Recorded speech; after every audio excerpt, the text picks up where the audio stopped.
I'm your host, Scary Pops, and everybody loves a good scare. So let's get into it.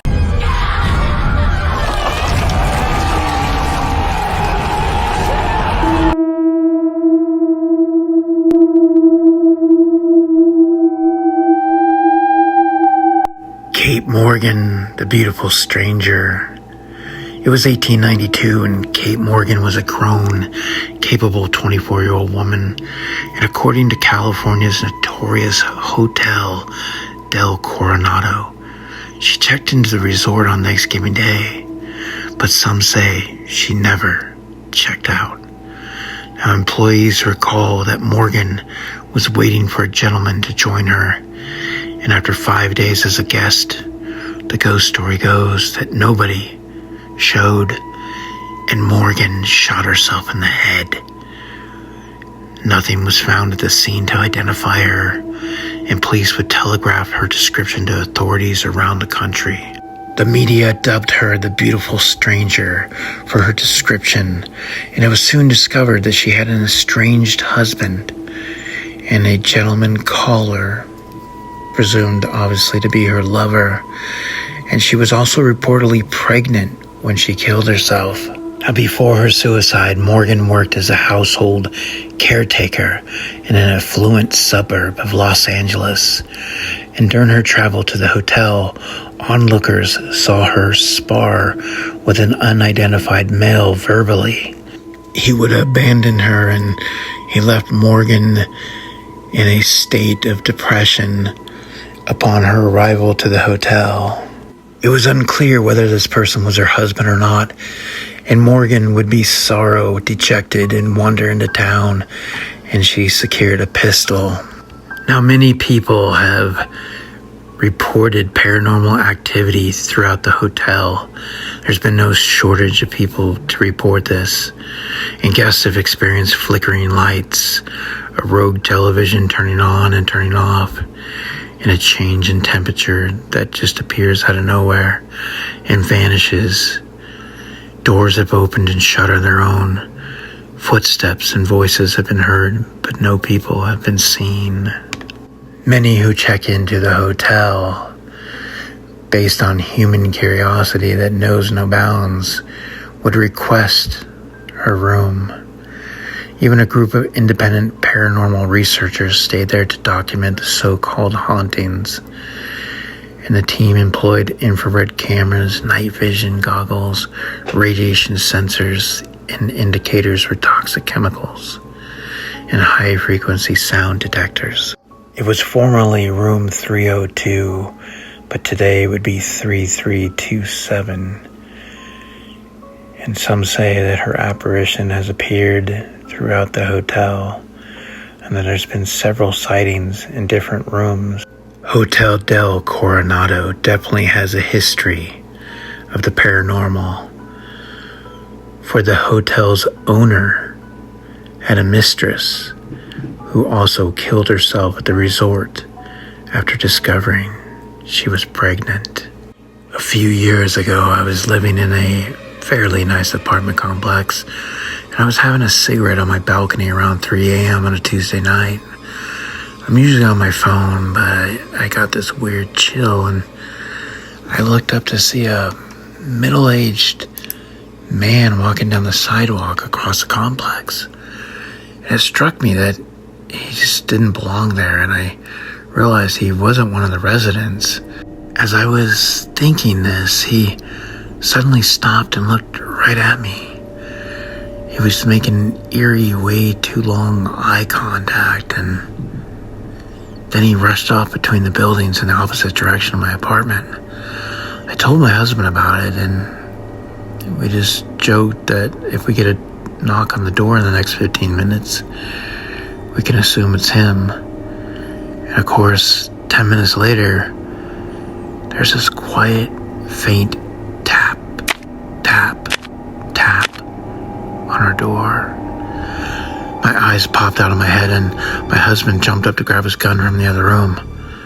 I slowly walked up to the door to look through the peephole, holding my breath. And there was the man I had seen. He was looking right at me through the peephole. I knew he wasn't able to actually see me, but the image of him looking right into my eye still freaks me out to this day. My husband walked up to the door, stared through the peephole, and shouted, "What?" Apparently, the man had his hand on the doorknob and jerked back in surprise as soon as he heard my husband's voice. Then he asked for somebody like Jeremy or a made-up name, and my husband told him to leave. After bullshitting a little longer, the guy finally walked downstairs, only to peer up into my living room window from the lawn. I closed the blinds, and he moved over to stare at me through the balcony door. He didn't move on until after I shut that one too.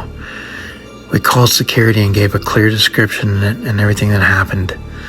A few days later, we got a report from our complex that an apartment had been robbed around that time that night. I decided to kill off a few characters in the book I'm writing. It would definitely spice up my autobiography a little. My wife woke me up last night to tell me there was an intruder in her house. She was murdered by an intruder 2 years ago. I arrived at my last stop before my final destination on the following day.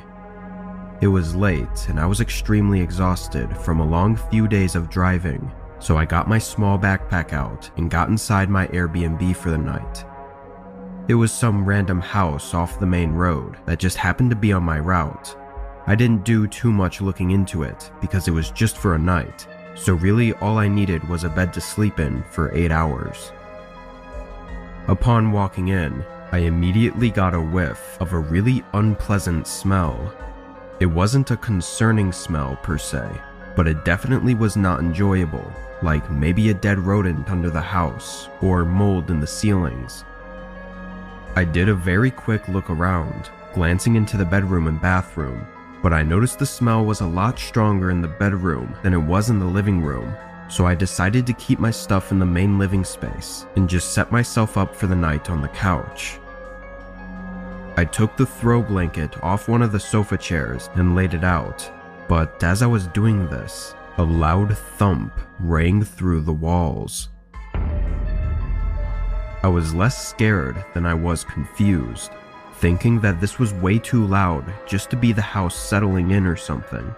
But the way the sound came through the walls made it really hard to tell where in the house it came from. I stepped down the hallway and peeked my head into each of the rooms, checking for anything wrong, but everything looked okay. I wasn't really sure what to check for, to be honest, but as far as I thought, nothing was to worry about for the short amount of time I'd be staying there. I went back to the couch and continued setting it all up, then laid down and took my phone out to do some planning for the next few days. Only a few minutes after that first thump, there was another. It was almost identical to the previous, ringing through the walls and just being a single thump. I got up and walked down the hallway again, but decided to check the rooms a bit more thoroughly this time. I flicked on the lights and inspected the walls and ceiling, but still, there was nothing to show any signs of anything. At this point, I was thinking maybe a large branch was swinging in the wind and banging on the roof, but even that just seemed far-fetched. I went back to the couch and reminded myself that I was only here for one night, and whatever the problem was, wasn't my problem.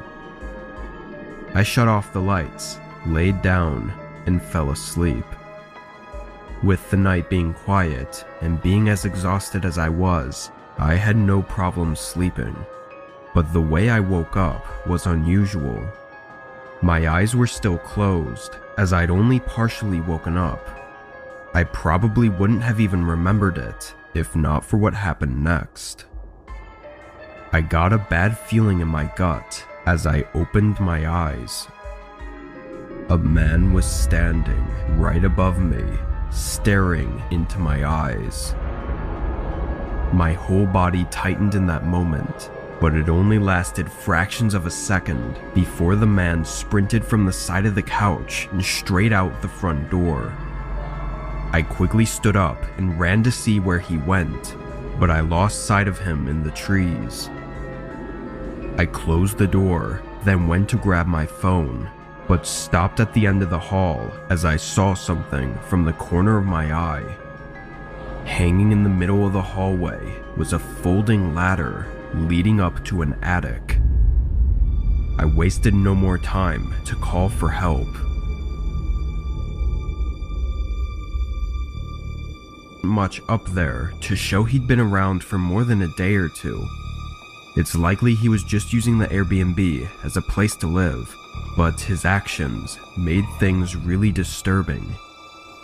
If I hadn't woken up, I don't know what would have happened.